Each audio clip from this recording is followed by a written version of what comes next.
తెలంగాణ భవన్లో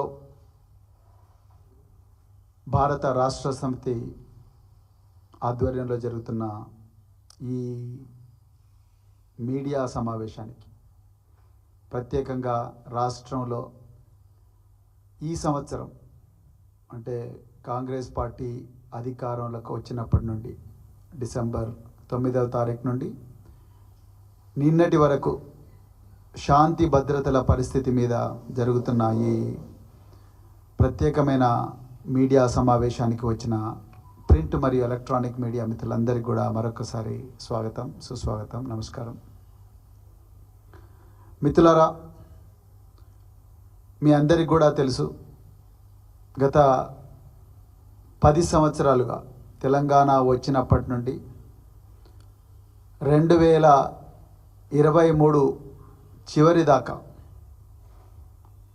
ఎంతోమంది అంచనాలను పటాపంచలు చేస్తూ తెలంగాణ వస్తే అరాచకం వస్తుంది, తెలంగాణ వస్తే చీకటి అవుతుంది, తెలంగాణ వస్తే హైదరాబాద్ నగరంలో అల్లకల్లోలం అవుతుందని చెప్పేసి ఆనాటి ఆంధ్ర పాలకులు ఎన్నో అభాండాలు వేసిన, ఎన్నో పుకార్లు పుట్టించిన వాటన్నిటిని కూడా పటాపంచలు చేస్తూ తెలంగాణ తొలి ముఖ్యమంత్రి కేసీఆర్ గారు తెలంగాణలో మొట్టమొదటి ప్రాధాన్యత శాంతి భద్రతకి ఇచ్చిండన్న విషయం తెలంగాణ ప్రజలకు ఈ సందర్భంగా మేము తెలుపుతున్నాం.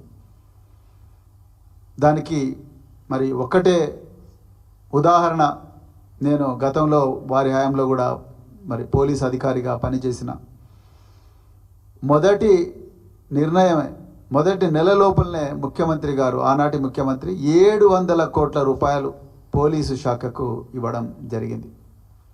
ఇచ్చి దేశంలోనే మొట్టమొదటి శాఖగా మన శాఖ ఉండాలి, మన రాష్ట్రంలో శాంతి భద్రతలు గొప్పగా ఉండాలని చెప్పేసి ఆనాడు కేసీఆర్ గారు అనుకున్నారు.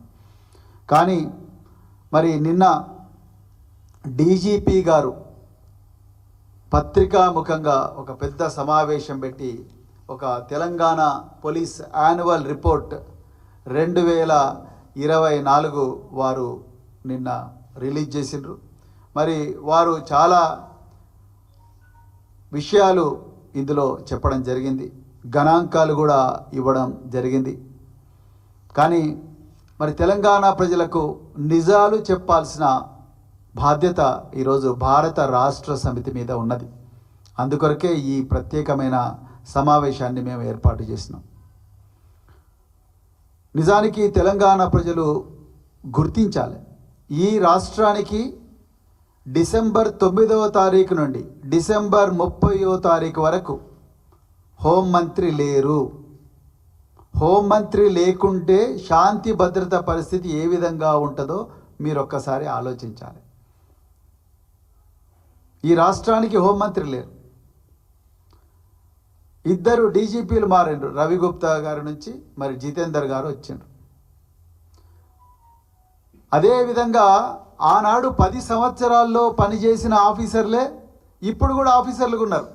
ఆఫీసర్లు ఏం చేంజ్ కాలేదు, ఎస్ఐలు చేంజ్ కాలేదు, సిఐలు చేంజ్ కాలేదు, డిఎస్పీలుగా వాళ్ళే ఉన్నారు, ఎస్పీలుగా వాళ్ళే ఉన్నారు, డీసీపీలు వాళ్ళే, కమిషనర్ ఆఫ్ పోలీసు వాళ్ళే, డీజీపీ ఒక ఆయన చేంజ్ అయ్యండి. అధికారులు పెద్దగా మార్పు లేదు. పోలీసు రిక్రూట్మెంట్ కూడా ఆనాడే 40,000 మంది కానిస్టేబుల్లను, ఎస్ఐలను కేసీఆర్ గారు రిక్రూట్ చేసిండ్రు. మొన్న డిసెంబర్ 22లో ఇచ్చిన నోటిఫికేషన్ వల్ల తర్వాత మరి ఇప్పుడు మొన్న రేవంత్ రెడ్డి గారు వచ్చి దాదాపుగా ఒక 12,000 మందికి ఆ రిక్రూట్మెంట్కి సంబంధించే నియామక పత్రాలు ఎల్బీ స్టేడియంలో ఇచ్చిండ్రు. కొత్తగా ఏమీ జరగలేదు. కానీ తెలంగాణ ప్రజలు గుర్తించాల్సింది ఏందయ్యా అంటే, మరి ఆఫీసర్లు వాళ్ళే అయినప్పుడు, వసతులు అప్పుడు కల్పించినవి అయినప్పుడు, అప్పుడు ఎందుకు లా అండ్ ఆర్డర్ బాగున్నది, ఇప్పుడు 1 సంవత్సరంలోనే లా అండ్ ఆర్డర్ ఎంత ఘోరంగా దిగజారిపోయింది అనేది తెలంగాణ ప్రజలు గుర్తించాలి. ఇక నిన్న డీజీపీ గారు చాలా వివరాలు చెప్పిన, అన్ని వివరాలకు సమయం లేదు కాబట్టి ఇంపార్టెంట్ విషయాలను మాత్రమే నేను ప్రస్తావిస్తాను. కానీ వారు తెలివిగా అంతా మంచిగా కనిపించాలని చెప్పేసి కొన్ని గణాంకాలు మాత్రమే ప్రజల ముందర పెట్టే ప్రయత్నం చేసిండ్రు డీజీపీ గారు. వారు నిస్సహాయాలు. మరి ఆర్డర్లన్నీ కూడా ఇవాళ రేపు గాంధీ భవన్ నుంచో లేకపోతే ముఖ్యమంత్రి గారి క్యాంపు కార్యాలయం నుంచే వస్తున్నాయి. కాబట్టి ఇక్కడ తెలంగాణలో డీజీపీలకు లేకపోతే పోలీస్ అధికారులకు ఏం పవర్ ఉంది అనేది తెలంగాణ ప్రజలు చూస్తూనే ఉన్నారు.